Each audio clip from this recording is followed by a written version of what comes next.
Hi, everybody. As a lot of you know, my name is Josh Watson.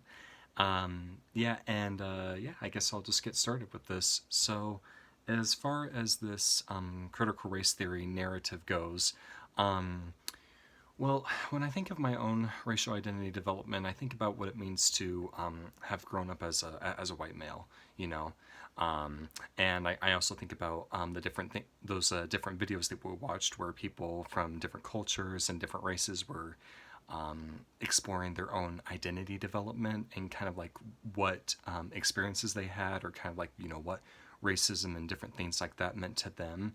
So that's kind of like what I started to think about, and that also kind of helped me examine, like, okay, well, what do I think about racism? Like, what do I think about my own racial identity? So that kind of fueled that, and I never thought about how that could affect your identity development, but it really does, and I can think of I mean, it definitely makes sense.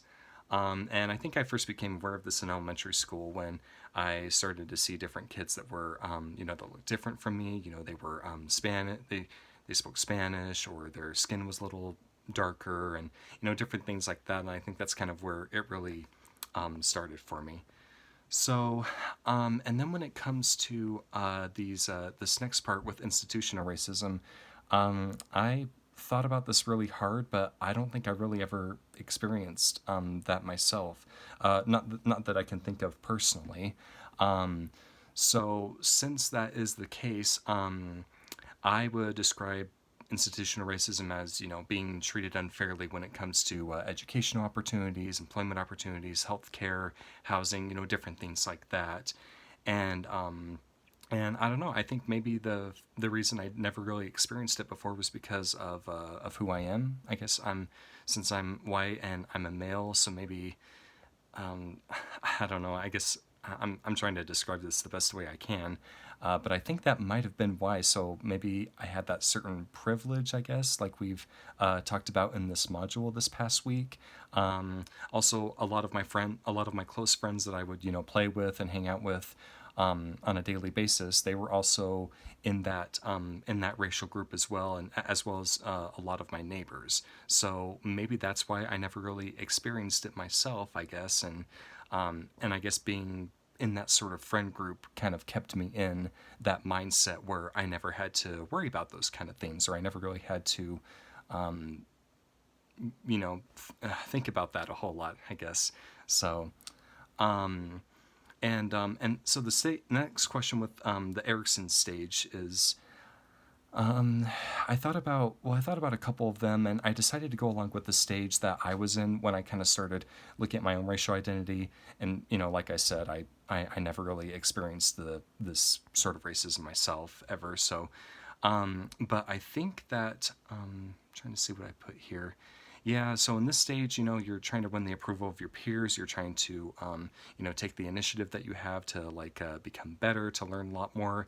And I feel like that a person who is experiencing racism and experiencing those problems is not going to be able to take that initiative because they're being weighed down upon because of their race or their culture. So, I think those opportunities go away, and they kind of start to fill that inferiority instead of that industry part. Um, so that's kind of like how I would look at that. And then when it comes to applying, sorry, let me just scroll down. When it comes to applying CRT, what can we do to help this? To make sure that we as social workers are helping get rid of these racial inequalities that have to do with power and privilege. And the idea that I had comes from one of the additional readings that were in our module. The article, let's see, the Critical Race Theory: Opportunities for Application in Social Work Practice and Policy. And I mean, it had a lot of great things in there, but one of the things that stuck out to me the most was just being aware as social workers, being aware as our of our thoughts and our own biases. I think it really starts with us. As the saying goes, change starts with you. So I feel like if we as social workers are going to be out there wanting to change the world and make a difference, then we need to kind of be aware of what our own thoughts are and what our own biases are.